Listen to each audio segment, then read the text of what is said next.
Shalom shalom, ni Samuel Praise. Nama gufata akanya nshimire abarongozi bakuru ba New Again Hotel eka n'abakozi bakora bose ndabashimira kubw'umutima w'urukundo wo gushigikira. Twahawe ikibanza ciza cyo kugira press conference kandi byagenze neza cyane. Rero Imana ibihezagire, ntumirira n'abantu. Aha ni ikibanza ciza, hariho ni hotel ifite amachambre, ni hotel ushobora kuza, hariho swimming pool, ni hotel ushobora kuza guterama gufatira ikinyobwa, n'ahantu heza. Ni muri Mutanga, haruguru ya Mutanga Sud, haroroshe cyane. Ego kuhabona ni inyubako ndende cyane, ushobora kwibona naho uri kwibarabara kuri 28 Novembre, ushobora kwibona kuri hejuru. Ahantu heza cyane, ndabatumirira abantu kuza kwagira ibihe byiza.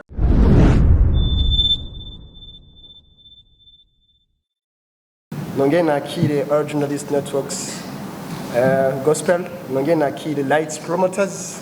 Abose ni bamwe mu basanzwe bakora mu bikorwa byo guteza imbere umuziki mpimbaza biciye ku mbuga zabo zitandukanye, ndetse n'urukundo rutandukanye kugira ngo uteze imbere kine kuba c'Imana.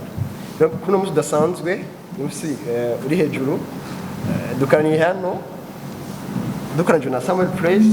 Rero mbere ko bitangura nakwifuje yuko tangura gusenga dushimira Imana, kanatsinda yuko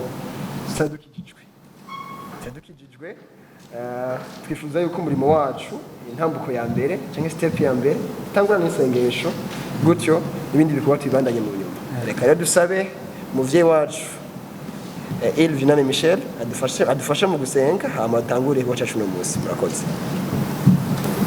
Duhaguruke twubashe Imana.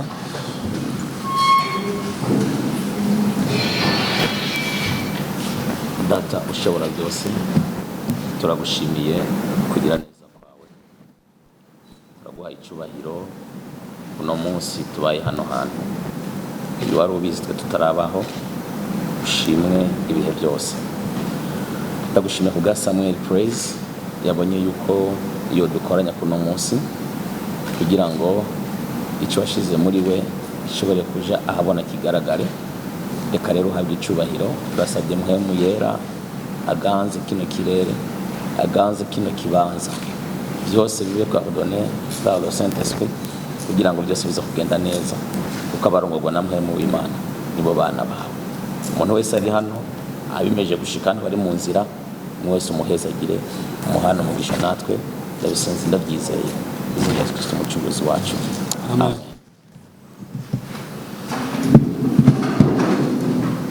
Murakoze. Rero imbere yuko ntangura nashaka manze ndabakire muri rusangi abatwicanye hano imbere. Ku mazina nitwa Ndufacom sanzwe ndi CEO de l'école technique vocale, sanzwe ndi kandi muri All Journalist Gospel Networks, abandi ni Lights Promoters. Abasanzwe ndi umwe mu bari umuryango wa Naha Band Association. Navuga yuko muri make ivyo birakwiye. Hama turi kumwe Samuel Praise naza kazavuga byinshi. Ubundi turi kumwe n'umuvyeyi wacu Engineer Ivya na Michel, asanzwe yaje aserukiye Federation de la Musique Gospel du Burundi, akaba ari nawe Chief Executive Officer wa Naha Band Association. Hepfo gatoyi turi kumwe na Katia, umwe mu barongozi basanzwe bakorana na Samuel Praise muri Grace Community Church. Reka rero kwakira amashusho sivyo no. Uno musi dasanzwe tukaranye na Samuel Praise kugira ngo ashobore dushikiriza byinshi bitandukanye kubw'ingabire yiwe. Murazi yuko umuziki w'imbazamana mu gihugu cyacu Burundi two turakora cyane kugira ngo dushobore kushikana ku ntambuko nziza kandi ishimishije, kugira ngo umuririmbyi nawe ashobore gukura ahesha Imana icubahiro, ndetse anatabura yuko umuziki ari kimwe cyo kuvugira igihugu atandukanye biciye mu ngabire yiwe. Rero turaganiriye na Samuel Praise ndamubwira ati twabigenze kunuku no munsi rero yavuze rirataje. Reka rero mvuga ati mwese muri hano mugubwe neza, nizera yuko byo tuganire hano biza kuba ari ingira akamaro kuri twese kandi biza kubaka cyane ikugwa shimana. Maza ko akajya kugira ngo mubaze muri byinshi kuri Samuel Praise, mwongere mubaze kubwa amasezerano album ko ndaza kuvuga ibintu byinshi nongera maze kutunira tundi nuko wasanzwe akora rero katumuhe ikaze mu cyo kugira ngo ashore kugira icyo ashikirije muri kano kanya murakoze. Ego Yesu ashimwe kandi ndi n'umunezero ntangere okuba ndaha imbere yanyu uyu munsi 15 z'ukwezi kwa kabiri mu 2023 kuri jewe bifise insiguro idasanzwe. Haleluya. Aba mvuga ubutumwa umenya ni mu rusengero ariko tuko turavuga Kristo kuko ni bya Kristo rero kuvuga haleluya ni ya mana nyene tuvuga ngo nitazirwe. Haleluya. Amen. Rero naje nafise umurongo ngomba kwisunga imbere ko mvuga ibintu byose kubwi album nise amasezerano. Hari umurongo uri muri Yosuwa igice ca mbere ku murongo w'9 uvuga ngo none si jewe nkwibaririye ntishikama gushira amanga nuko ntutinye nturanduka umutima kuko jewe uhoraho imana yawe ndi kumwe nawe aho uzoja hose. Aya n'amajambo novuga y'urufatiro rw'i album amasezerano kuko ugiye kuraka umaze kuyumva kuva ku ndirimbo ya mbere igenda iravuga ico imana iri n'ivyo yakoze, ibyo yavuze n'ingene igenda irabishitsa. No mu ndimba haravuga ngo imana iteramiye ijambo ryayo kugira ngo irishitse, amajambo murayazi. Rero nsubi inyuma gatoyi nisange ndi muri iki gikorwa cyo kuririmbira imana muri ubu buryo. Uretse ko navukiye mu muryango w'abantu bamenye imana, jewe nagiye guhura na Kristo muri 2005 kwezi k'12 niho nari maze igihe y'igi gice amezi ashika nk'atandatu mwishengero. Hama umunsi turandizera Yesu Kristo mwami n'umukiza w'ubugingo bwanje. Kuva rero icyo gihe ntanguye urugendo na Kristo niho muri jewe hatangiye kugaragara iyo ngabire. Nandika indirimbo mfa kwandika nyene nibuka narika yose nigeze guta yaruzi indirimbo nanditse ariko zidafise urufatiro rwiza, ariko ndashishikara gushika muri 2011 mba n'umurongozi wa worship team muri eglise aho nsengera gushika umunsi aho nderewe mu buryo bw'impemu Grace Community Church. Gushika rero 2015 niho natangiye kwarujisa indirimbo. Uretse ko natangiye album ya mbere ndi umunyeshuri nanayitanguriye muri IRCC yitwa Nairobi Drama Studio yari sanzwe ya mushinga nahe ngaha muri 2010 ni icyo gihe, ariko je ndagutanga gukora indirimbo 2015. Album irarengana yitwa Mesiya, benshi ntibayimenye kubera n'ingene twakora ni bisabwa ngo dushikira amaradiyo ntibyari byoroshe, ariko mu nyuma ndatangura kandi kwisuganya ndatangura iki gikorwa iyi projet ya album amasezerano. Iyi rero album amasezerano iravuga kenshi si ibintu byavuye mu kirere, ariko byavuye ingene agenda abona imana mu buzima bwanje, ibyo igenda irakora, ingene ishitsa ijambo ryayo n'ingene isha muri je kurinda no kubahuka ibintu bimwe kuri je banye n'ubuzima nabamwe n'ingene nari mbayeho bitari gukunda kabisa. Ko nibuka n'umunsi ntabwo buja muri studio ni mama yampaye 20,000 icyo gihe muri Nairobi Drama indimbo yari 60,000 ntangura gutanga avance ya 20,000. Ofite ndiko navuga ingene ngiye kuja muri studio ntibabyumva omenga afise amahera gushikaho bitera ubwoba n'umuryango baratanga 20,000 kugira ngo ngenda tunaje sindaka gutereramwo, ariko niyo yari umutahe niyo natangiye gushira muri studio. Rero ngarutse kuri album amasezerano jewe by'ukuri mubona ameze uko murabona ko mberewe Amen. Sivyo ariko ahinyuma ndiko navuga uretse ko nakire Kristo ndacungurwa nkemu yanje mba umuntu muzima yogejwe ibyaha n'amaraso, ariko mu buzima busanzwe rero nari umuntu n'umujyanye tubayeho ubuzima buri hasi cyane gose ntashobora kuvuga ingene rimbayeho n'umuryango wose apana jeje nyene. Hama n'ingene ibyo nagenda camuje narigeze guhuma abantu benshi nabyo bazi narigeze guhuma ariko Imana yangiriye ubuntu umuka nico gituma ngo kuboye amasezerano bwo mu byari byo arabaye abaritimaye narigeze guhuma ariko Imana yangiriye ubuntu baransengera kirumwe cy'amezi ashika nk'atatu yasubira ndabona ubu uri kurabona igisho nka nuruko menga sinigeze nguma ariko Imana yangiriye neza. Harabaye ikindi kintu narigeze kugwara amahaha gushika bavuga ko ntashobora gukora ikintu na kimwe umana akabiro ka 5 litres sinari nemerewe kugaterura kuko bavuga ko umunsi n'umunsi shoko izogwa hasi ncamfa kubera amahaha yari yaratabaguritse yose kandi ntibyari gukunda ko mvugwa. Ibaze rero imyaka nabayeho hari igihe nashaka kuvyuka bidakunda ko mpema kubera amaraso umva kubera amahaha ashaka kujera neza amaraso yaca duga akuzura mu kanwa mazuru je wese nkabyuka aho se hagandanye muraza amaraso ingene aba yavuze yagandanye bidakunda ko mpema rero bari bazi ko umunsi umwe gusa nzopfa tu bya bintu ngo abantu gukina umupira hehe ntibyakora ko ngiye kuwukina na ofete kwa rurufu bacha bongera barateguye ngene nza guhanga kubera ntibyakora ko kimbwira muvuma nimwe yose kwera amaha yari yatabaguritse ariko nibuka maze kwakira Yesu Kristo n'umukiza ntangura kwizera ko ushobora gukira kandi nka umuntu muzima kwera natangura kumva nuko nshaka no kuririmba numva biri muri jewe ndasenga Imana nibuka tugenda gusengera ku mugoro wa misi dusenga umunsi umwe ndagenda kwa David umuganga hariho radiography barampima basanga amahaha arera aratunganye nta kibazo na kimwe afise bene data nshaka kumva ingene Imana ari nziza aho rero ndahera aho rero kuririmba ndagira amasport nta ngorane nimwe gushika umunsi fisi antuka urashaka kumva n'ije nikoresha mu ndirimbo urumva ko byukuri umuntu atogwa amaha rero garutse kuri album Amasezerano igizwe n'indirimbo zishika 8 reka mbere nkuvuga ko imwe buke haleluya mwihangane ndaguma mvuga haleluya ndayivuga ndayisubira nuko baza gusimbira Samuel cyagenze gute uyu munsi nivuga butumwa cyane ariko hari impamvu nyinshi yo gushimana iyo mpamvu irahari kandi ikinezera twese turayifise haleluya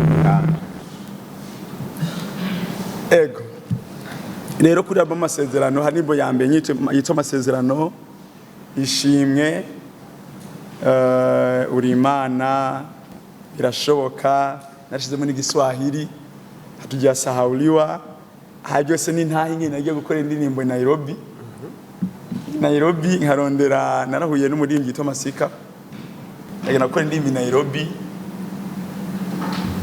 bene data Imana nziza naronse umuntu ashaka kumpa igihumbi hafi n'amajana 3 y'amadolari kugira ngo nakore project ndagenda Nairobi ndakora indirimbo hatujya sahauliwa ndakora n'ahantu nkibaza ko n'umunsi no hagaze vraiment etage ngira ifise nka 37 etage aho naharishe sasa $50 kugira ndahagire shooting bari antike ndimo murayizi maze kwibona ngarutse mu Burundi njamura n'undi muntu ibikorwa uri kurakora Imana mbona biki yagukoresha nejya mbere mu Burundi nabonye umuntu ashaka kumpa miliyoni 2 ibyo byose ni ntahe nishiramwe umukiza na sinkirira murumva ko hose yari harugendo rugeze ndikunagerako gushika numva ko ntakiriya kuko icari kundiza Yesu yaragikuyeho haleluya rero ngarutse kuri album rero umutima wayo sundi nuko Imana ari Imana isezerana kandi igashitsa nikura umuntu mu mukungugu ikamwishaka n'abahambaye byukuri sinarinzi ku munsi no kwisanga ndi ngaha ndi kumwe namwe mbona ngaha jewe nta ubasha nta n'ije mfise yo kwegeranya abantu bangana uko ariko Kristo ari muri jewe akongera akaba muri mwebwe niwe yavuze ati ni muzi sivyo rero nebuni nana amasezerano anandi mateka Imana yongeye kwandika mu buzima bwanje y'amasezerano rero iki gikorwa rero ko cyahereye muri jewe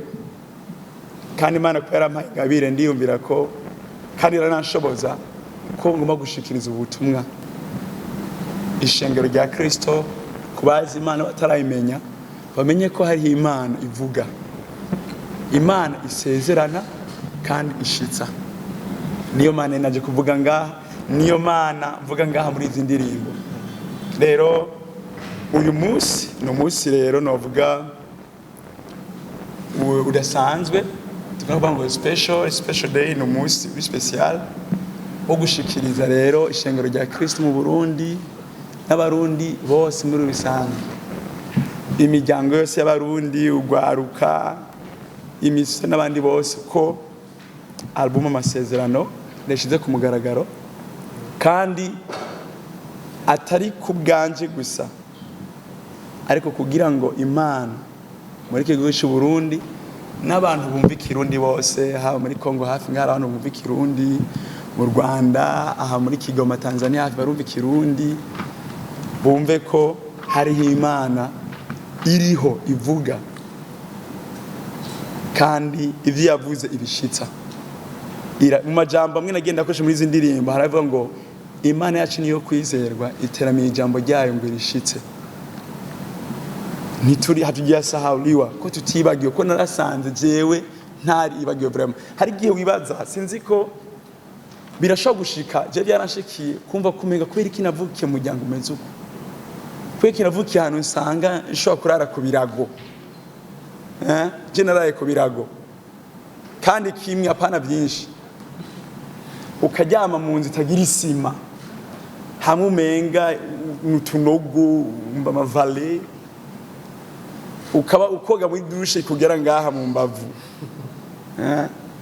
Ndiko nabo ntitwibagiwe, je cyo gihe numva kumenga naribagiwe, ariko uyu munsi ndashinga ntaye sinibagiwe vira antukurabira ko ntajyama kukira kwera uyu munsi. Yesu agira neza, amen, haleluya, amen. Rero ndiko nagereza kugaruka kuri umutima, indimbo itonguriye Imana benshi ukura umuntu mukungugu n'amajambo ana yakoresheje igihe aronka umwana wita Samuel, ko yarabaye igihe kinini ntimba ari mu bibazo, ariko Imana umunsi iramwishura aca ararimba amajambo ko Imana kuri umuntu mukungugu ikamukeka n'abahambaye. Nanje nibaza ko uyu munsi Imana iranyiceka n'abahambaye gute. Hari nabo tutaricarana ariko bari mu miryango yabo bicaye bashobora guheza n'ibi bikorwa. Murumva ko Imana yigitangaza. Mbere n'ubuherutse nyakuba mu byiwacu mukuru w'igihugu nabonye izi ndimbo bikorane byari mu Kirundo, ukora umuntu uri Imana bariko barayikoresha mu bikorane. Umva by'ukuri ko uretse ko byatehereye muri jewe, ko bitari muri je gusa, ko hageraho no mu bikorane by'abakuru indimbo nk'izi bazikoresha. Ibi byerekana ko tujura ari Imana nyene ishobora gukura umuntu mu mukungugu ikamukeka n'abahamba. Imana ishobora gukoresha umuntu uko angana kose, igafata ishimwe yashize muri we ikongera ikagenda gushika n'abakuru, iryo shimwe bariririmba. Byo ko ni ibintu byo gushima cyane, ni ibintu byo gushima cyane. Rero iyi album itekeye n'ubundi butumwa bwo kuremesha umuntu wese ahari yumva kumenga yaratawe, yaribagiwe, nta byizigiro byo kubaho.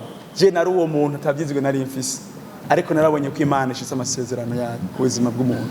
Sinanzi ko umunsi w'Imana isanga ndi kuri eglise tuko turarimba nkaraba ishengero ry'abantu bahari, nanje ndiko ndari imbere ishengero nkiyumvira, nibuka nsubiye inyuma gato je ku myaka 12 nararagira, sinari nzi n'umuryango w'ishuri yuri A12, abandi bari ko baraheza secondaire primaire, jewe sinari nzi n'umuryango w'ishuri yuri.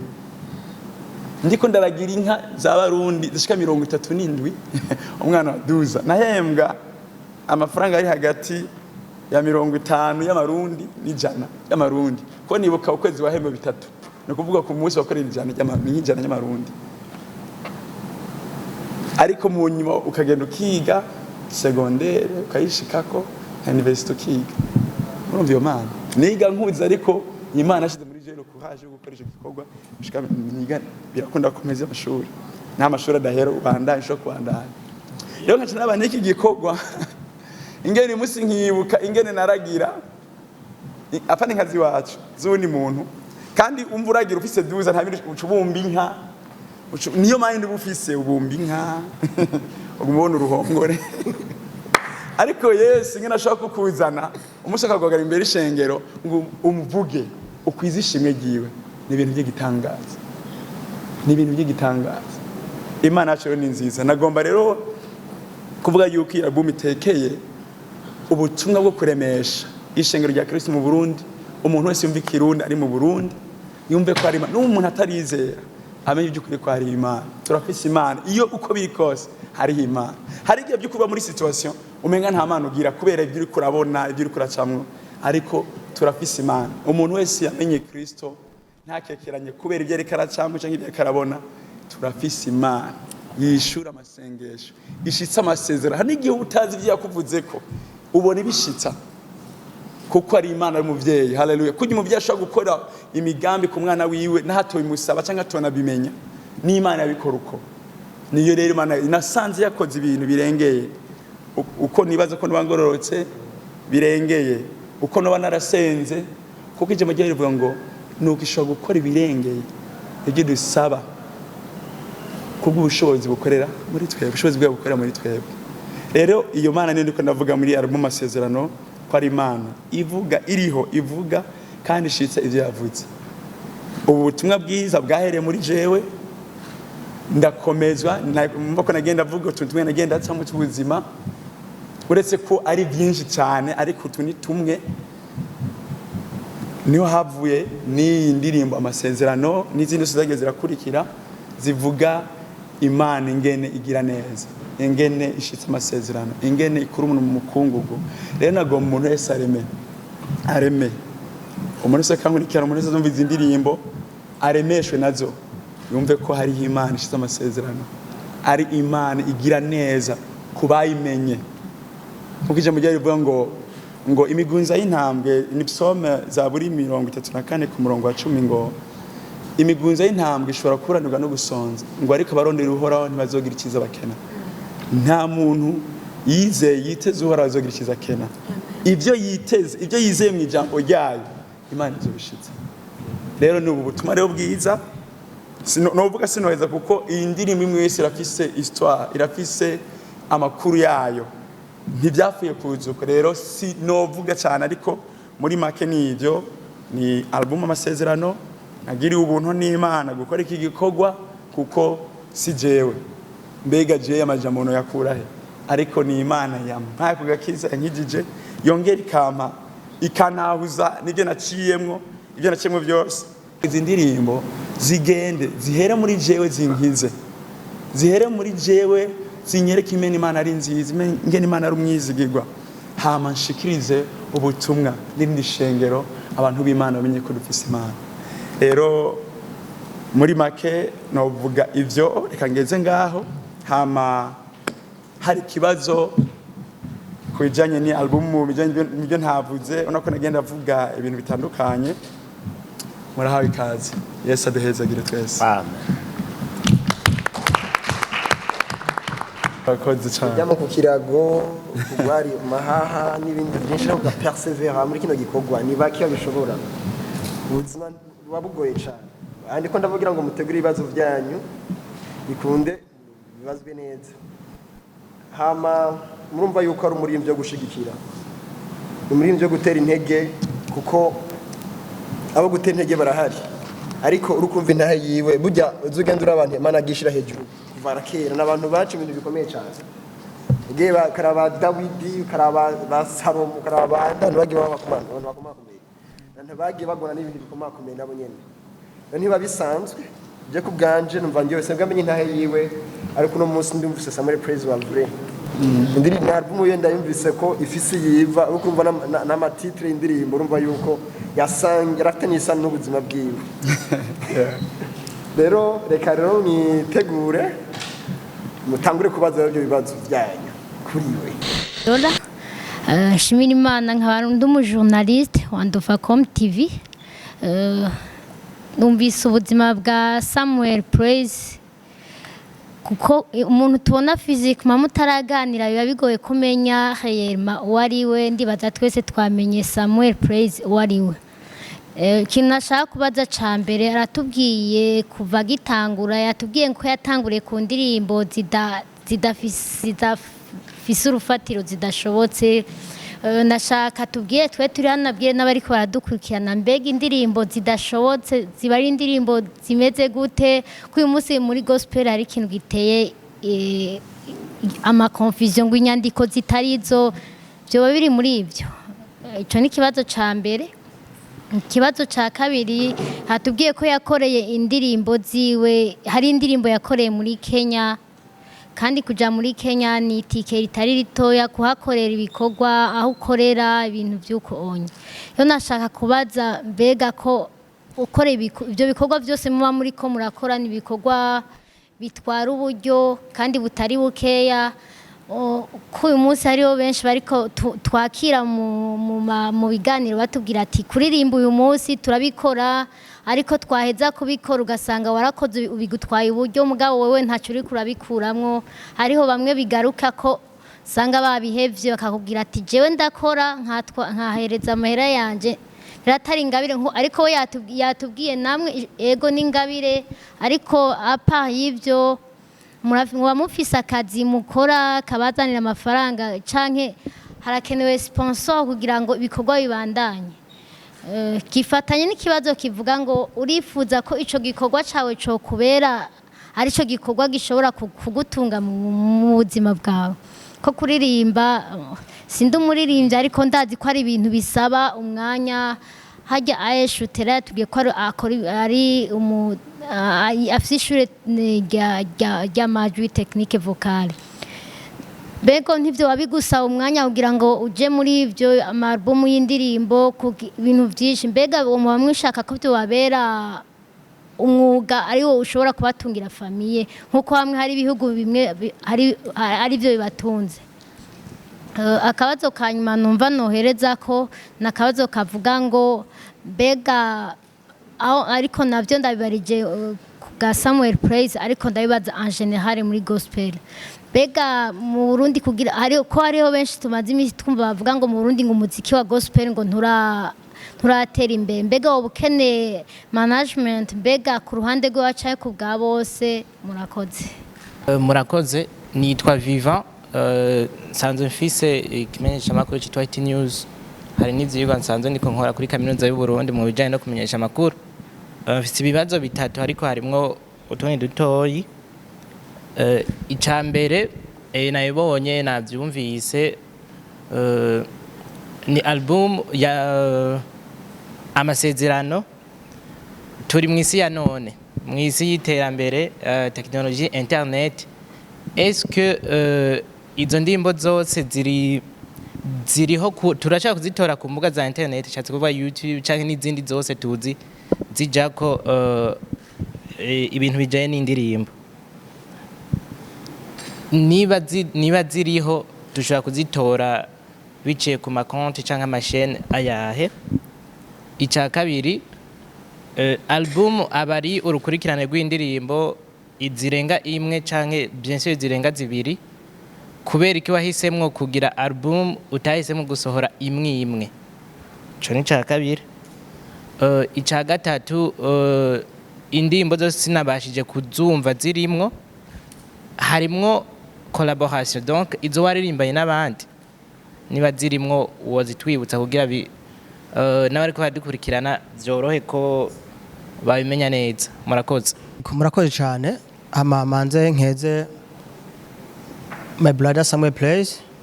Ikibazo ufise ni ikurikira, twumvise ibijanye na AMASEZERANO album, hama nashaka kubaza kino kibazo ati mbega ufatiye kuri urwo rugendo rudasanzwe cankwe rugoye waciyemwo ari ugakomeza ubana n'Imana, ni iyihe experience wodusangiza ndetse wosangiza n'abaririmbyi bagenzi bawe kumbura ishaka gutuma nk'abo watanguriye muri kino gikorwa cankwe haro kumbure n'abagutanze ariko batari kwabyifatamo neza kugira ashobora kugenda neza cyane? Hama ikindi kibazo naco nobaza ni gikurikira, mbega ni giki wabonye muri urwo rugendo kizira muri gospel, n'ikindi wabonye ushobora gufata ati kino kintu cambere citegerezo ciza kumbure abandi baririmbyi bagenzawe bogikorerako cofata indi ntumbero nziza muri wa mugambi wo guteza imbere umuziki mpimbazamana. Hama ikibazo ca nyuma naco fise nigikurikira, mbega turi kumwe hajya n'umwubahwa Michel yaserukiye federation, hambavu yaho turi kumwe kandi nabo batandukanye baserukiye amaradiyo n'amateleviziyo cyane imenya ko bitandukanye. Wewe kumbure haro n'abandi baza kudukurikirana biciye ku ivyo biba ko bitandukanye, wewe kubgawe nigiki wosaba ubona coshobora gukorwa kugira kumbure wa muziki mpimbazamana bwa butumwa bwiza bw'ukuri cyo bw'agakiza bukomeze kubandanya butera imbere? Merci. Indirimbo zidashobotse nizihe? Izo ndirimbo zidashobotse wakoze ni indirimbo nyabaki? Izo ndirimbo navuze zidashobotse sinigeze nanazitwara muri studio, sinigeze nanazitwara kubera ko zari zishobotse nyene. No kuvuga hari indirimbo uririmba zidafatiye no kwijambo ry'Imana, ari ibintu by'ibigumbagumba ukuye mu nzira ibyo abonye abantu bagira, ariko by'ukuri atarufatiro zifise mu ijambo ry'Imana. Izo rero ni nkuko uri kuratanga uburozi, kuko amajambo y'umuntu ubuntu gusa ntacamaze. Nico gituma ari indirimbo zidashobotse kandi ntazo nigeze nanakora kuko ntizari zishobotse. Uko nagiye nkura ntahura Imana nabonye ko izo ndirimbo zidashobotse kuko ntaho byari bihuriye n'ijambo ry'Imana rivuga. No kuba naho nako zisohora ariko nk'umuyaga, kuko nta rufatiro, kuko twebwe urufatiro ni Kristo. Kristo nawe ni jambo. Yego, nibaza ko ico ndacishuye. Hama bati gukora indirimbo muri Kenya uburyo bukuye hehe? Mbega urakora akazi? Mbega umuziki wo gutunga cyangwa uragutunga?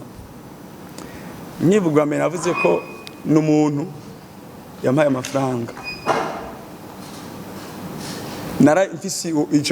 narifuza kugenda, ariko narigeze kugenda Nairobi kuririmba kashika nka kabiri, ariko navuga ati ndagomba kuja Nairobi ngende gukorerayo indirimbo, ntazi ngene bizogenda. Ariko umunsi umwe mbona birakunze, samara byo kuri bamwe narondeye, ariko kwa kundi nyene uba wize kandi ukamuvuga ikintu ushaka gukora.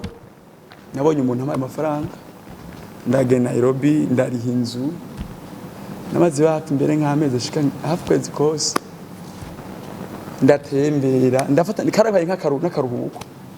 Iyo ndimo ndayikora n'umu director yakomeye bakorana Masika, muramuzi muri gito Masika, ko niwe yanantwaye aho hantu kumpuza n'uwo muntu. Ego samara nabonye ikiganza ukugira neza ku Imana. Hamati ukora iki? Je nize business management, ni ibintu bikora bijanye n'amabanke n'iki, ibintu bijanye nk'ivyo, ariko nta kazi kabyo nkora by'ukuri. Nize nta kazi nkora, ariko jewe ndazi gusiko nahere narakoze n'ubuyede ndabizi. Hageze ubu umbaye ngukurikirana inzu yaje ndashaka kuyikurikirana. Je nabaye muri abantu badistribuye amazi mu quartier kuntuzeye kukinga amabidane ku munsi natunda nk'inshuro 10, abandose 4,000 ko ibirimwe yari gihumbi, yari bambi yari jana ndavyibuka. Tuyakora mu Kanyosha, utwara mu Busoro hajya mu Musamba, abantu bazi mu Kanyosha barahazi. Ukora amazi muri Kanyosha, mu Busoro utwara mu Musama, natunda ku munsi turu 10 mba habarimo 40, abantanye 4,000.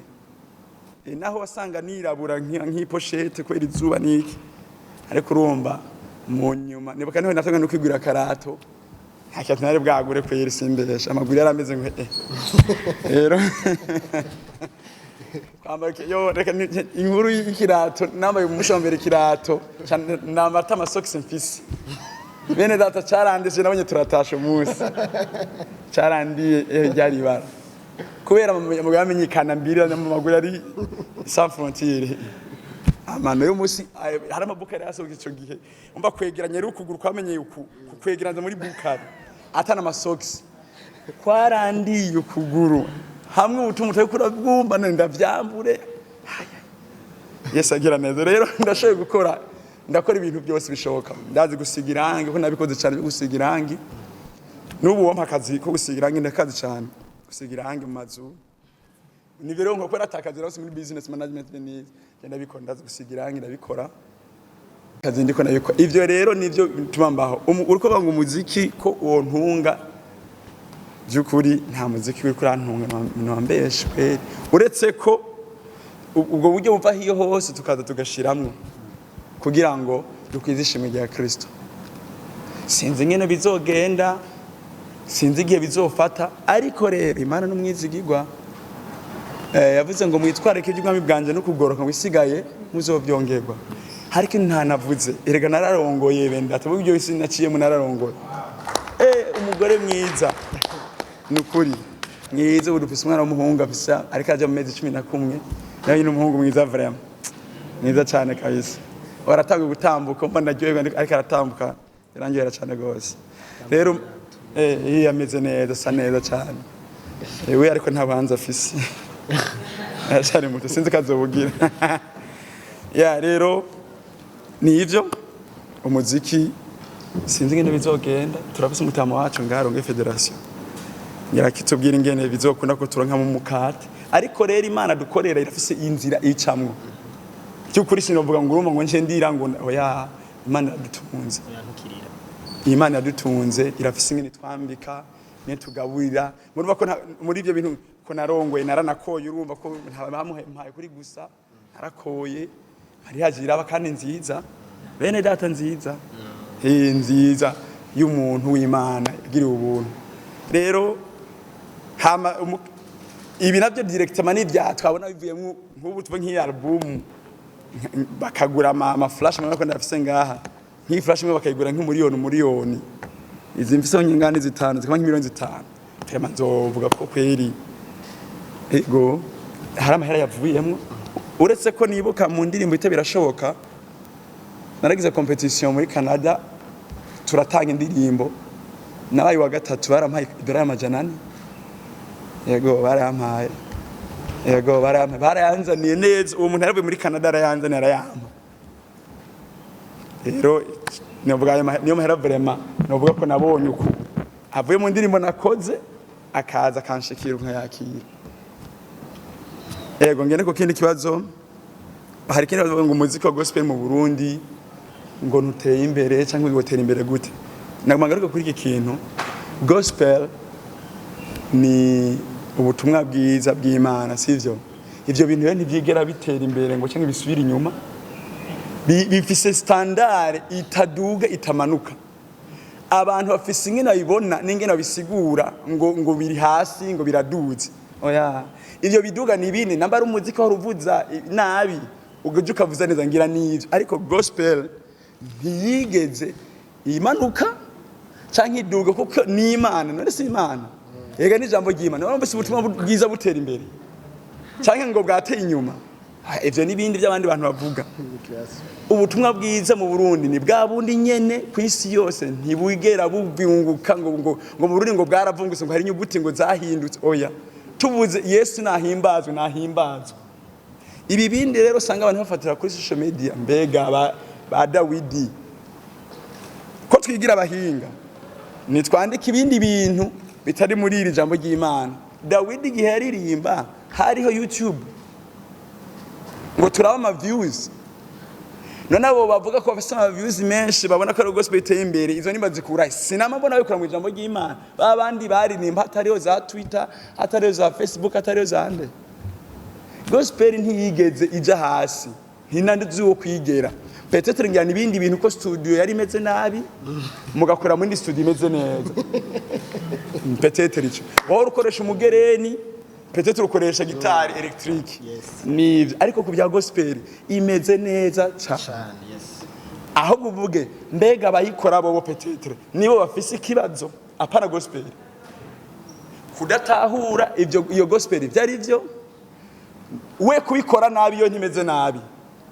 turumvikana ahantu uwo muntu kuyikora nabi ariko yoyo ntimeze nabi ico rumva no ikibazo ca gospel mu Burundi ni kibazo peut-être cy'umuntu kanaka irumvikana kuko ubutumwa bwiza ntabwo bakumva umuntu umwe n'ubutumwa bwiza ntibisiga ngo bwabaye ngo kwera ngo umuntu shanke babiri batatu oya nibaza ko ico kibazo ndacishuye album rero hari umufrere hari amba DJ album iboneka hehe muri wa mutima wo kwizishimwe rya Kristo album yanje ushobora kuyisanga kuri chaîne yanje ya YouTube Samuel Praise, urayisanga kuri TikTok kuko hari ka kontra nagirana na DistroKid ni shiramwe riri mu New York rigira distribution ku ma platforms.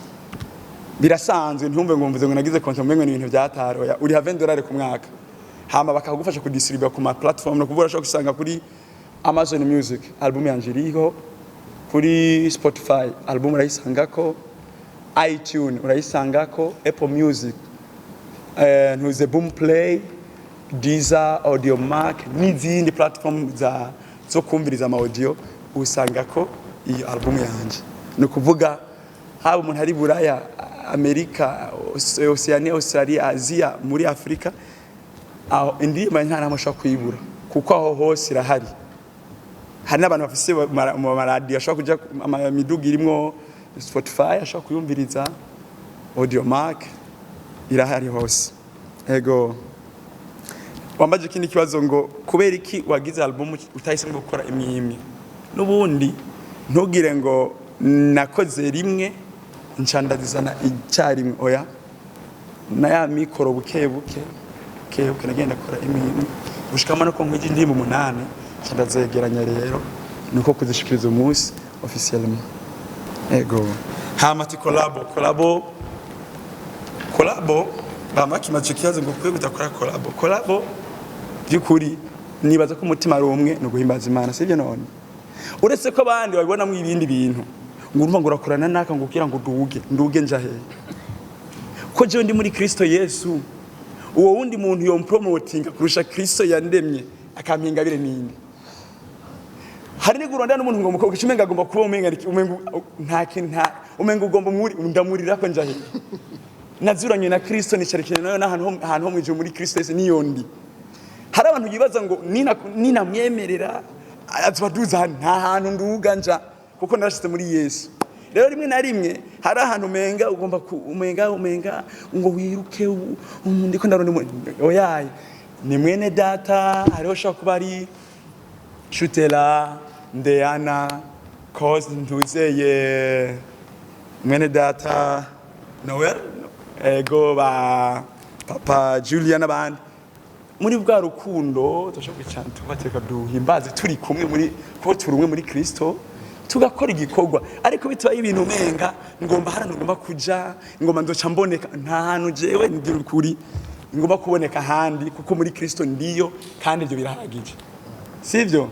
Rero iyi collabo nasanze umenga iyo uri korana n'umuntu mukorane hari abantu babibona ukundi umenga uri korarondera ngo ugomba uduge ya byukuri nta tuduga tuja twege twibi Yesu arashitse nubo bavyibaza kumenga ngo sindamweme ngo yo cyangwa ndu hari n'umuntu adashobora kugira commentaire ku bintu bagize adashobora kuvuze nko kumenga yo gupfushije, ariko ndabaza umuntu Yesu yogeje n'amaraso akamuhingabira wowe kumva ko commentaire yaje kugira icyo uvuze kwico kire kumenga bizo bindugije numva ko ari kibazo dufise kwe je mbari kibazo kwe korabo rero mwene data ndabivuge umuntu kunyene tubana biraza nkuko nyene usanga twisanda turi ngaha na mutama bigakunda tubategeka dukorere hamwe kugishengero usanga ryabaye ishengero hari habaririnje niko rizo kwisanga turi kumwe byaryo tukora ikintu tugagikora muri uwo mutima atari kuvuga ngo ngoma nuririre kuri naka cyangwa ngo ngiye ngo ndamuhitingishe ngo ndamuhitinga ngo ngashahite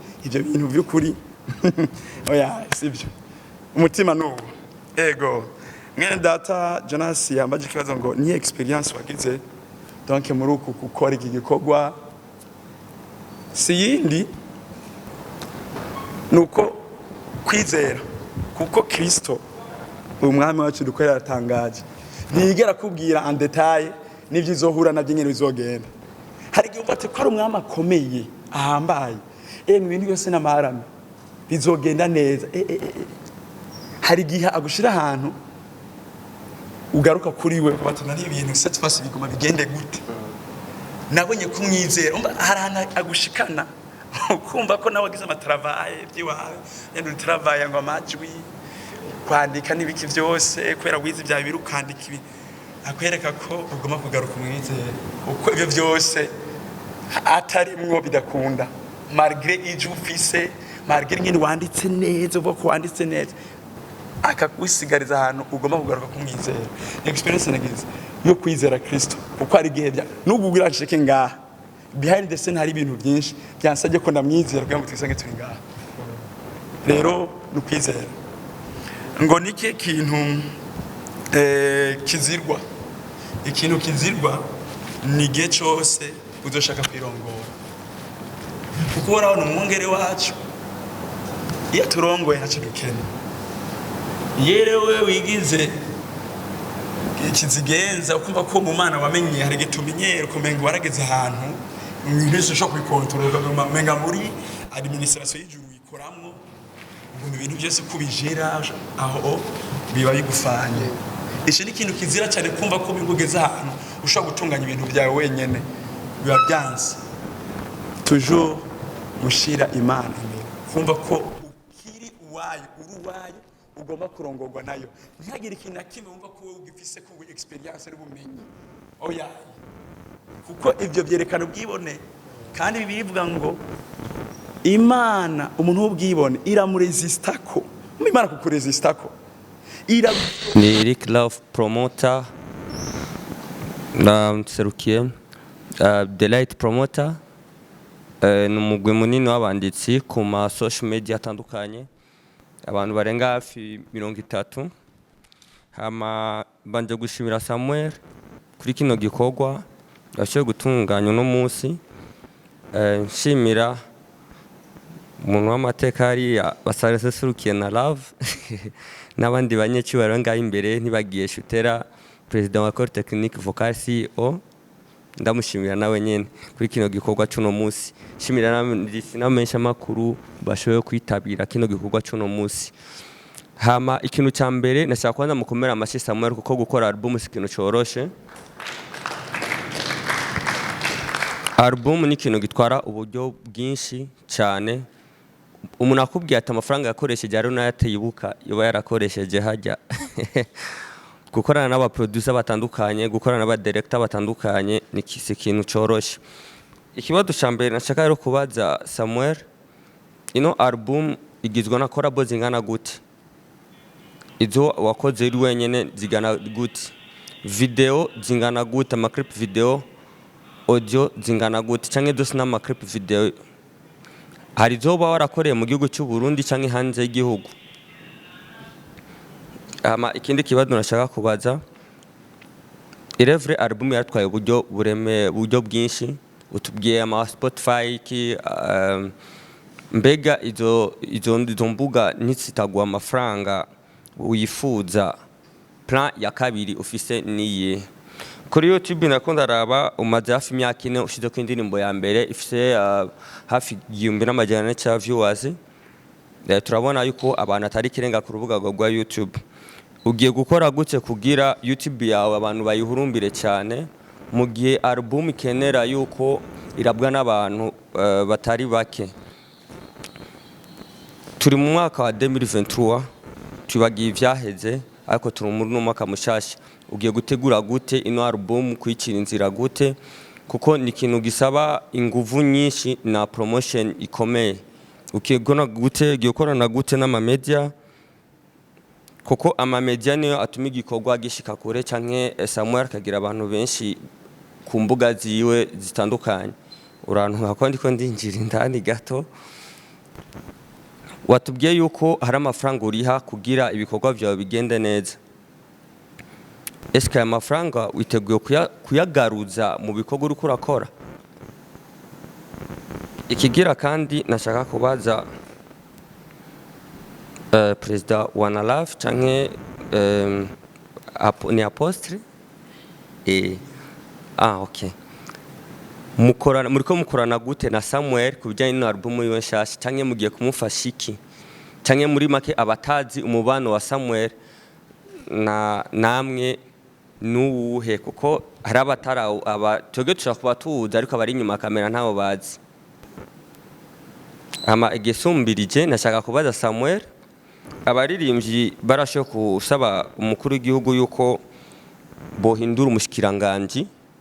Bamwe bavuze ngo bashaka umushikiranganje ajya mu maswale ajya mu kabare, ariko ku ruhande rw'abaririmbyi wa gospel nturamenya icyo basaba umukuru w'igihugu kubijanye n'umuziki wabo. Nituramenya yuko hariho umuziki profane na gospel ni umuziki umwe kuko wose witwa umuziki kuko bakorewe muri studio kandi n'abadirector bakari bajanye mva umuziki witwa umuziki mu gihe usohotse muri studio kandi umuririmbyi abo n'umuririmbyi umwe ni kuva umuririmbyi wa profane cyangwa gospel mukene namo ku muziki wanyu umenye winjiza cyane nikiye kintu ro musaba abaronga igihugu nka kujya twumva abarimvye wo profane babisaba bubu basaba umurimvye wo maswale mu ministre wo maswale ja bintu nk'ivyo ariko niturumva ijambo ry'abarimvyi ba gospel abo cyo basaba kuko turamaze kuja mu conference menshi ariko ntibigira basaba ikintu nakimwe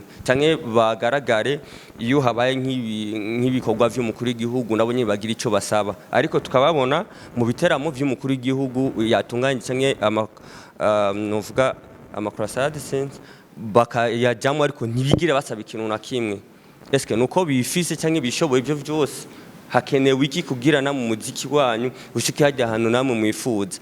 Hari ikindi kintu cyama twumva abarimvyi wa profane basaba kijanye n'ama company kuba supportinga gufata nk'ivyapa bagashirako amafoto y'abaririmbyi kugira nabonye bashoye kwinjiza. Mbega ku ruhande rw'abarimvyi wa gospel ko cyo kintu tarigira twumva bagisaba hoho vyifashe gute? Sawa murakoze ibyo bibazo bike nimbaziye. Bashimiye nanje nitwa Bonaventure nkorera televiziyo Heritage. Nashaka kubaza murashize hanze urukurikirane amasezerano mbega hari nk'igiteramo mwa muri ko murategura inyuma yo kulansa iyi album imbere y'abamenyesha makuru. Kindi kibazo ni album ishika ku ndirimbo 8 mbega mwatanguye kuyikora mwayitanguye ryari kuyikora hanyuma album ni gikorwa kidasanzwe kirekire mbega hoba hari abantu mushobora gushimira mu buryo bw'umwihariko. Merci. Nagomba mbanze ubwa mbere nishimire Samuel ku ikorwa kidasanzwe kuri ni ikorwa cy'ubuhizi kandi ikorwa gituma n'ibikorwa vya gospel bitera imbere. Hama ikintu je nagomba kubaza nevuga ko ari ibibazo nka bitatu serukira abandi baririmbyi.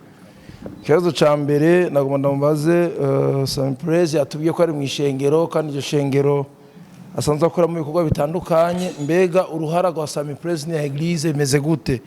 Izindi mu 8 mwasohoye eglise bafisemo uruhara kuko ni ikintu tuza kuyibaza kuko urumva ko wavuze ko wagiye urigwanako indirimbo ya mbere ya kabiri gusha ku y'umunani mbega eglise musanzwe mukoreramo arico yarakoze kugira ngo ushike aho hantu. Kinaco nuko uri kuraraba mu zindirimbo 8 mwasohoye canke ndazi neza ko eglise musengeramo basanzwe bazizi kandi ndazi neza ko ari bo bafati ya mbere mbega toba turi kumwe ngaha bo baje gushigikira ko je nahiraguza amaso naraba n'umungeri wawe nawe nabonye sinzi ko bari nyuma yanje bashite mu nyuma mugabo ni ibintu tukiye kuza turavuga kugira ngo baze baravyumva bamenye neza ko umuririmbyi atari umuririmbyi kuri podium no hanze ya podium atuza kumuherekeza kugira ngo bigende neza. Ni kimwe numva no vugira abaririmbyi bose bari hano nabandi kumuri atari hano kandi ngo bumve neza ko umuririmbyi so mu ishengero gusa mugabo no hanze y'ishengero arakenwa gushigikirwa kugira ngo ibintu bigende neza. Hama ikintu cyanyuma naco no saba nuko aroje kubivuga ngaha nubundi akamo aba baririmbyi batubwiye basani baterana turagatera ku ma kampuni atandukanye. Ni byiza ko natwiga amashira hamwe byumva neza ko abaririmbyi b'u Burundi ba gospel bahari kandi bariko barakora. Iki ni gishapo ciza ni kimwe cerekana ko ibikorwa bihari n'abandi bari nyuma bumve ko bokora cyane gose kugira ngo bigende neza n'amakampuni atandukanye ndetse n'abandi bumve ko boshigikira igikorwa ca gospel kugira ngo kishoye gutera imbere gusumba aho tugeze uno munsi. Rero Samuel Praise yavuze ngo igikorwa ca gospel ngo ni kiri ahantu kiri nigiteye imbere cyane canke kiri gihinduka n'ubutumwa nivyo ubutumwa nibigera bwohinduka mugandi baza kwijanye n'indirimbo vyo turashaka iterambere kugira ngo dushikande hano kuko urumva tuvuze ko biri standard sigura ngo bica bitugora kwakira nk'abaririmbyi kurumva ari ahantu tugomba kugishikana kugira ngo gishike ahandi hantu ku rwego ruri hejuru. Rero murakoze, sinavuga byinshi ko hari abandi bafite ijambo. Imana ibahezagire. Yesu ashimwe. Amen. Yema abakristo, Yesu ashimwe. Amen.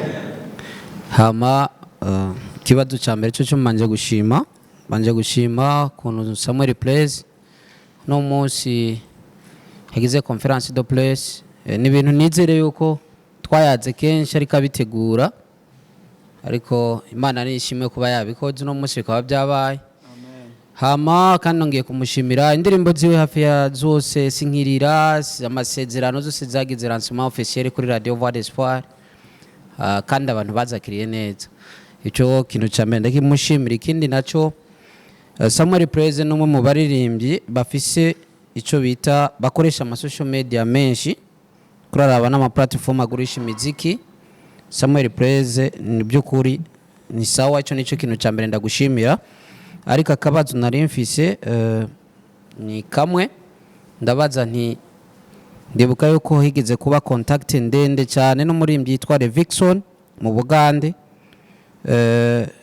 iraba ndende amakuru mfise, ariko sinzi twari twiteze yuko muri urukurikirane rwa amasezerano album yuko indirimbo yiwawe nawe izobirimo, mbeho bahabaye iki?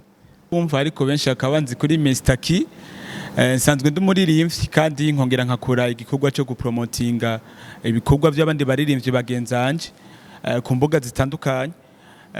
Ariko ikintu cya mbere nashaka kugira, nashaka mukomera amashi Samuel Praise ku gikorwa ariko arakora. Ikibazo cya mbere nari mfise, kumvise mu ntahe ziwe n'umuntu yabayeho ubuzima kandi n'indirimbo ariko araririmba n'ubuzima, kandi hari na benshi bifuza ubwo buzima bwiwe. Hari n'abandi baba bafise ibibazo nk'ibyo yaciyemo kandi indirimbo bifuza ko zibashikira. Ambega ni Samuel Praise yari yavuze yuko akeneye ko indirimbo zishika no hanze zaba zakiguma hano hose zikabashikira. Ambega Samuel Praise ariko akora gute, nizihe nguvu agiye gushiramo kugira ngo indirimbo zishikire n'abandi bose bari mu mahanga, kuko se abarundi gusaba mukeneye n'ayandi mahanga aramukeneye. Ikindi naco nari mfise, Samuel Praise afise indirimbo nyinshi ku mbuga ziwe, amavideo ni menshi kandi arakora cyane. Mbega twitege ryari concert ya Samuel Praise, kuko nta munsi arimo turabona concert ya Samuel Praise ubwiwe bwite. Mbega twitege ryari concert ya Samuel Praise ashobora guperforming indirimbo ziwe cyane cyane na album shasha imbere y'abakunzi biwe n'abakunzi b'umuziki wa gospel. Ikindi naco nari mfise nashaka kubaza, bavuze hariya nyakubahwa Perezida abaririmbyi baragiye hamwe baravuga ati barashikiriza ico bifuza. Mbega Samuel Praise iyo yari muri ico kibanza nike kinoshikiriza nyakubahwa Perezida narijya igihugu cacu tugira mu kintu cyo gusenga? Nivyo murakoze. Uretse ko muri urugendo dukora igikorwa ni nko mu ntango tuzoyikora. Yego, indimbo zifise video zose ni indimbo 8, video ni 8 nyene n'amaudio ni 8. Yego, hari ikindi kazo ambajije ngo imbuga ugiye gukora iki kugira ngo imbuga za aba subscribers ni bake. Mu bisanzwe urabona ibi bikorwa abantu bagukurikirana ibana n'ingena nawe ukora cyane, uko ukora cyane kuko umushaka niko abantu baguma baza. Rero byose biva mu gukora uko Imana iba nidushoboza gukora, kuko abantu ntibashaka gukurikira umuntu adafite cyabaho. Ngira ko mvuga yuko n'undi muririmbyi wese peut-être ariko yiyumvira gushira abona album yiwe cyangwa indirimbo yiwe yokora muri iyi nzira nyene, uretse ko ari akandi kantu ngira mvuge Samuel ashobora kongera ko cyangwa yari kongera ko sinzi byakuvana n'umwanya, ari ikintu twifuza ko kizohora kiba kijanye na listening session kugira ngo abantu babanze bategwe amero n'indirimbo igiye gusohoka, kugira ngo habe n'ibindi bikorwa bikurikira, kuko twagiye dusanga kenshi dukunda guta ibirakwe cyangwa se duta ishavu ko twita tuvuga ngo baraduserukiye imbere nibo batanguye kuba bya muri gospel, ugasanga turiko twidoga cyangwa ugasanga turiko twagira naho tuvuga ati none nkuko abandi bavuze ngo ati guverinoma yisaba iki, ugasanga mbega leta ntaco bivuga ko ntaco bikorako. Ariko nibaza yuko umuntu agomba kubanza kwiraba ku giti ciwe, agomba kwiraba ku giti ciwe. Umuntu wese ari umuririmbyi wa gospel ariko arandaba cyangwa ariko aranyumviriza agomba kubanza kwiraba ku giti ciwe kugira ngo imbere yuko wakiza abandi ubanze urabe eske jewe mpagaze gute. Nk'ubu ugerageje kuvuga kubijanye kenshi abantu bakunda kuvuga ngo abatwitangiye imbere, abo tumaze kuvugana kenshi ndamaze kubabwira kino kintu. Nimba mushaka yuko umuziki wa gospel utera imbere, mukura amaso ku bari imbere yanyu bababanjirije, ariko mwiyumvire kubaka fondation izokurira akabari inyuma yanyu. Dushobora kurangiza ubuzima bwacu atacu tubikoresheje, mugabo turangije ubuzima bwacu hari fondation twashizeho, tuvuga ngo hariho amadefi twabonye cyangwa amasheke twabonye yabaye imbere, ariko abari inyuma yacu bagasanga ayo masheke yabaye amareisite. Nibaza yuko byofasha cyane gusumaho umuntu araba ngo naka ntacyo yakoze naka ntacyo yakoze, kuko n'ubundi naho uza kumuvuga ntacyo gukora, ahubwo wowe uri kurakora iki. Okay, hanyuma ikijanye na nikijanye na guverinoma mu bijanye no gutera imbere, ubundi jewe nagumye mvuga cyane guverinoma ntacyo twava tuyibaza, kuko ibyo igomba gukora yarabikoze, imaze gushiraho amategeko araba artiste. Mba nibaza yuko habageze ku artiste aya mategeko ayakira akayitwata hanyuma akayakoresha icyo agomba kuyakoresha. Mugabo tugumye tuvuga ngo nk'ababandi ngurumva guverinoma du supporting ari wavuze ngo babahe ingurane nabo bakora ibikorwa byabo. Mugabo ngarukana ikibazo muri je kivuga ngo iyo ngorane nibayiguha ibikorwa byawe uri kurakwa ntushobore kubigurisha, ayo mafaranga uzoyishura uyakuye. Boy, ni ibintu byinshi byo kuvuga kugira ngo turabe yuko reyema dushobora kuronka platform imeze neza, uko twinjiye no muri rusangi tukaraba abarundi ukuntu dufata ibijanye n'ababa bahinyanyuye ukuntu tubyakira. Hari igihe tubifata imenga ni ibintu bisanzwe, mugabo ugasanga duprivilege cyane amakopi. Abarundi turakunda gukopya cyane, batusanga n'umuntu yakoze ibikorwa byiwe ntacyo ariko arabikuramo. Nibaza ko n'ibintu byo kwicarira bidasaba gukorwa n'umuntu umwe. Nayo mpamvu Mufise turiko turavuga bavuze federation, biri muri ibyo bikorwa federation ikirarondera kuvuka.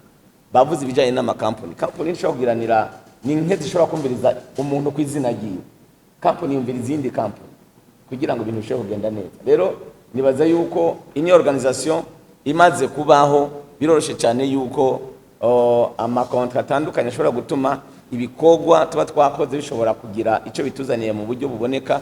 Biba byoroshe cyane gusumbaho wowe umuntu mushobora kugenda uko ari n'igihe bagira ubwoba bavuga ati umuntu twagira na kontra ejo azo disparese tuja tumukura he. Abona Serbia yari maze iminsi yugura imiryango, kugenda byari byoroshe. Abenshi ubu yarondera gusa gishobora kacosa aronke nuzenya aronke visa, yabanje kurondera passport aronke visa, hanyuma ibisigaye uraza kura ucubanye bikurikira. Ndazi ko hari n'umurimbyi agiye mu higano kandi leta iri murungitse mugabo acaherayo aririmba gospel. Ndamuvuga ndazi ko mu munsi yarungishwe na ministère ya jeunesse, agezeyo arahize ibyo ariko arakora bamurungitsemwo acaranyerera bico birarangira.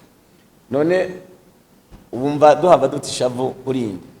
Rero ngerageje kuvuga mu ncamake, hari ibintu byinshi byo gukora kandi bisaba ko tuba turi hamwe twese kugira ngo ibintu bigende neza. Samuel Praise ndamukeje cyane, ndamusaba ko n'izindi ntambwe ziri imbere yo zitera nkuko abantu bagiye barabivuga. Eske hariho concert, nibaza ko iyo concert ihari kugira ngo ibintu bishobora kugenda neza. Asigaye umundi muntu wese ari hano nk'umuririmbyi akore muri iyo faso nyene, hanyuma tugirane urukundo, twemerane, dushigikirane, ibisigaye byose birashoboka. Mugabo umwe wese ari satono twanje sinzi kuja kindi mu cyumba akabanyamwigendako. Abandi bavuze ngo nyamwigendako ntari miri menshi. Umutwe wifasha gusara ntabwo wifasha gusara, ubugirigiri bugira iyo yose n'imigani basokuru baciye ishobora kwerekana yuko tugiye hamwe turashobora gukora ikintu kizima. Nukuri Imana iguhezagire, ndazi ko ibintu byatwaye uburyo butari buke nkuko kenshi dukunda kuvuga kumenga ibintu bya gospel n'ibyagusa, urumva ntitwogurisha ibintu bya gospel, urabona mugabo ibintu byose yakoze ngaha umubaza yumva icyo Imana ivugana nawe, kandi uyu munsi koko yabona ko umwembe bavuze ibitandukanye, ariko je ndakibona no mu bundi buryo imitima yubakwa inyuma y'ibi. Hari abashobora kuba bagira biyahure akumva ngo biracashoboka, akumva inahe ya Samu, akumva n'ibindi byinshi biri mu amajambo atera intege umuntu, bigasanga biragaruye ubugingo bw'umuntu, biruta cyane inyungu zindi zogaruka zibifadika kuri Samuel, kuko umutima w'umuntu bawubatswe ukundi. Hari n'abandi bumva ubwo butumwa bwiza tari gusoma Bibiliya kugira ngo ntayemera, ariko indirimbo akayumva muri bus, akayumva ku mugenzi wiwe, akumva ati iyi Mana kweri iriho nanje noyizera. Rero turamushimiye cyane, tumukeza ku mitima yubatse, ku bantu bashobora kuba baraje kuri Kristo à travers indirimbo ziwe, ku bantu bashobora kuba barahevye imigambi itandukanye mibi bari bifise ko kubwiwe, kubw'ivyo Imana ikiramukoresha. Rero turamushimiye cyane, turagukeje kandi tumutera intege, kuko ibi si bigaragara gusa hano, azovyimbura. Shalom shalom, ni Samuel Praise. Nama gufata akanya nshimire abarongozi bakuru ba AGENA Hotel, eka n'abakozi bakora bose, ndabashimira kubw'umutima w'urukundo wo gushigikira. Twahawe ikibanza cyiza cyo kugira press conference kandi byagenze neza cyane. Rero Imana ibahezagire, ntumirira n'abantu. Aha ni ikibanza cyiza, hariho ni hotel ifite amachambre, ni hotel ushobora kuza, hariho swimming pool, ni hotel ushobora kuza guterama gufatira ikinyobwa, n'ahantu heza. Ni muri Mutanga, haruguru ya Mutanga Sud, haroroshe cyane. Ego kuhabona ni inyubako ndende cyane, ushobora kwibona naho buri kwibarabara kuri 28 Novembre, ushobora kwibona kuri hejuru. Ahantu heza cyane, ndabatumirira abantu kuza kwagira ibihe byiza, kandi shimira kandi by'umwihariko abarongozi ba AGENA Hotel n'abahakora. Twagiranye ibihe byiza, mwambere umugisha, Imana ibahezagire cyane. Samuel Praise Mufise akabazo hano kugira ngo baronke byagenze gute muri menge ntantu basigaye cyane. Ahantu ni muri ibikorwa nyene byo kuririmba, hari uwakora yitwa Peter, hari ibikorwa byamuhimbaye nkora byo kuririmba, turavugana. Rero mu nyuma barambwira ko nshobora gukora video, ariko mu nyuma kubera iyi press conference ari igikorwa cyari gishikiriwe cyangwa se ko nagira press conference, barankundira kwakorera. Nukuri je nakunze gusa, reka mvuge kano kantu ngo mwiza abamuzima, mbona project yabari ndende cyane. Press conference kuntu yagenze n'abantu bayitavye bitewe ubwoba, nukuri aruteye ubwoba cyane, kandi AGENA Hotel nziza cyane. None vyokunda ukazokongera kubasaba ko igihe cyo ushatse gukora ikintu baza barahaguha. Kuri nivyo nobasaba, kuko n'ahantu hateye igomwe ubwiza mbe nk'abandi. Rero ikindi ngena biteye akamu bakankundira, ubuzima bw'umugisha, kandi abantu beza by'ukuri, abantu beza by'ukuri. Ajya amaradiyo n'amateleviziyo n'ibinyamakuru bikomakomeye byaje ku bwawe, warabiheve? Fite gituma ari umwitwa amasezerano. Imana irashita amasezerano. Ntabyo mfise, nta n'igihagararo mfise cyo gutuma ko abantu bose, ariko uretse ko ari Imana ibikora. Je ndabone je bari heza cyane. Bifise ko imigambi idasanzwe Imana yacu. Ya bintu byo kwambara bukare. Ibyo byarashize. Igishashe cy'amasezerano igendera yashitse mu buzima bwacu. Imana ni nziza vraiment. Peter yamujera ngaha, nukuri Imana imuhezagire. Ari mu bantu ajya amazi twanyoye, niwe duha ego. Murumva, bless you so much. Imana imuhezagire cyane. Ahari ari mugeneza n'umuryango wiwe, ego ubu yafashe urugendo, nawe Imana amugire neza, kandi ari hafi y'umuryango. Rero ahari muri Australia, Imana amugire neza cyane. Na abasigize ngaha vraiment ni abana b'umutima nkuko nayo ari umwana w'umutima Imana ibandanye bagira neza icyo nabifuriza mu kurangiza reka mbwira ko dukurikirana yuko hariho uburyo bworoshye guteza imbere ingabire z'abarundi bose bifuza gushika kuri cyane hariho originalist networks gospel hariho na light promoters hariho n'amaradiyo n'ibinyamakuru vyagiye mbwira ngo ushobora gupushinga abaririmbyi Samuel Praise abaye muri bo bagiye kumufubage gufashwa n'abo bantu bose muri rusange nibaza ko nabo vyifuza bimatanije natwe biragenda neza hari amateleviziyo bikora neza abajurese bikora neza bose bikora neza niyo AGENA hotel mwiga bless you so much manager bose kumura gushaka umuntu wo hasi mwatwakiriye neza twabyishimiye Imana ibaha umugisha murakoze cyane merci beaucoup